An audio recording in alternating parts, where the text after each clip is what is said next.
Yo, what up everybody, it's your boy Frenchiie. Welcome back to my channel. Today I'll be teaching you guys how to hard reset your iPhone XR. If this video does help you guys out, make sure you drop a like on the video and also a sub. It doesn't hurt to subscribe. So what you're going to want to do is push the volume button up, down, hold the lock button. You're going to want to continue holding the lock button until your phone completely turns off. And then once your phone turns off, you're going to hold the lock button all the way till it turns back on. And there you guys go, your phone has been hard resetted. If this video helped you guys out, make sure you like, comment, subscribe, and turn on post notifications. Also, if this didn't work for you and you still need help, you can shoot me a DM on Instagram or comment down below.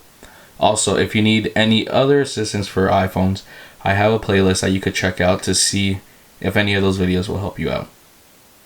And there you guys go. It's been hard resetted.